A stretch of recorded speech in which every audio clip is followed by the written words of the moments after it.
The year is 2091. Every car on the road is AI-driven, smart-linked, and monitored. Except one. The Mustang was a ghost. Matte black, chrome trim, purring like a wildcat from a lost century.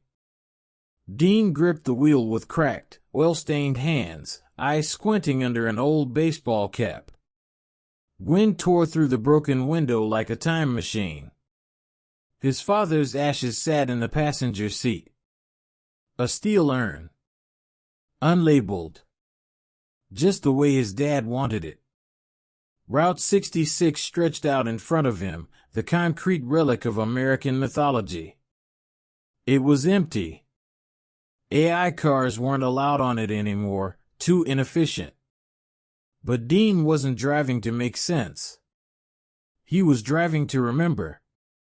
He flicked off the onboard transponder. That's when the satellite alerts lit up somewhere in D.C. And when they sent the first drone. At first, it was subtle. Just a glint in the sky. But by the time he hit the border of Oklahoma, he knew he was being tracked.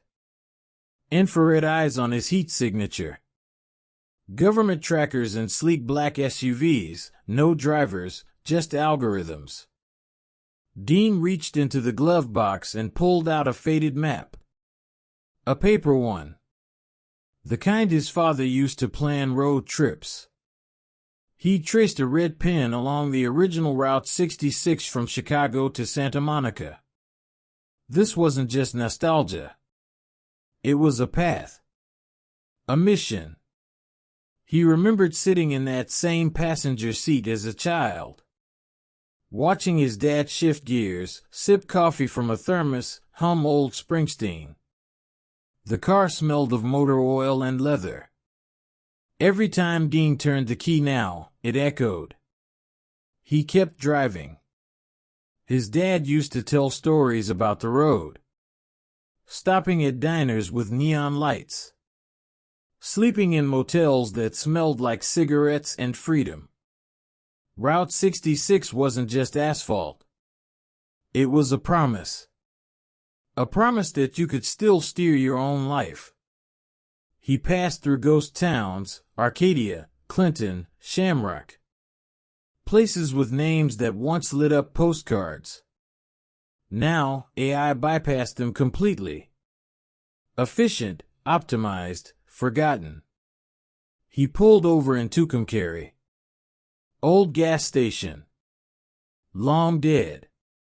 Spray painted with the words, "You're being watched." Keep going. Dean smiled. Someone else remembered, too. Inside, he found an old vending machine. Broken, but next to it, a handwritten note, "There are others." As night fell, he turned off the headlights and drove under moonlight. No GPS. No Wi-Fi. Just instincts. He remembered the last conversation with his dad before the cancer took him. "If they ever take the wheel from you, son, take it back." That line stayed burned in his mind. He pulled into a ghost motel outside Santa Rosa. Signs broken. Lobby covered in dust. But inside room 12, the TV still worked. CRT. Static buzzing. He slept with one eye open. The drone came closer.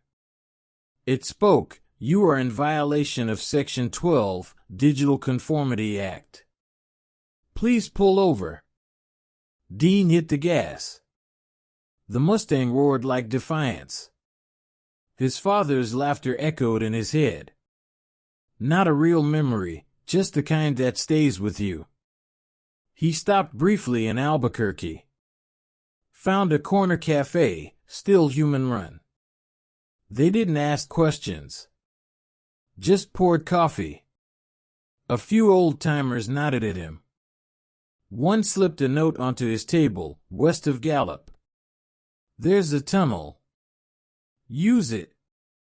As he crossed into New Mexico, he saw old roadside attractions, now fenced off and crumbling.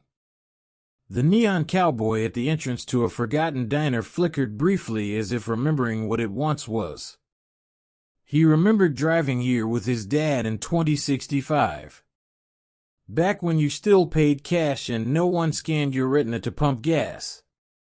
At Gallup, he took a detour through an old mining tunnel.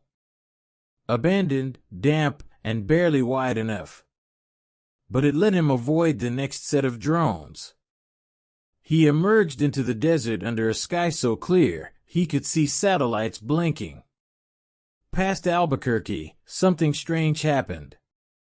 The drone stopped. Then the road lit up, not from headlights, but from a dozen old cars. Manual ones. Coming toward him. Drivers waved. He wasn't alone. Route 66 was offline. But it was alive. One of the cars pulled up beside him. The driver, a woman in her 50s with silver hair and aviators, gave him a nod. Been waiting for you. They formed a convoy. A resistance of motion. And as they reached the edge of the Mojave, the government issued one final warning: stop or be disabled. Dean looked at the urn. You ready, Dad? The Mustang surged forward.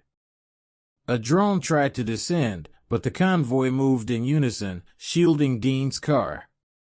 Someone hacked a jamming signal. The drone lost control and spun off. He saw a hand-painted sign on a roadside barn, "Long live the wheel." The road ahead was long, dry, and cracked. But it was his. They passed through towns where resistance was quietly building. People fixing up old trucks. Teaching kids how to shift gears. Whisper networks. Pirate radio. And for the first time in decades, the California sun rose over a human-driven car rolling into Santa Monica. Dean parked at the pier. Just like his dad once did. He took the urn, stepped out of the car, and scattered the ashes into the wind. They blew over the Pacific. No map. No route. Just purpose. Route 66 was offline. But freedom had just come back online.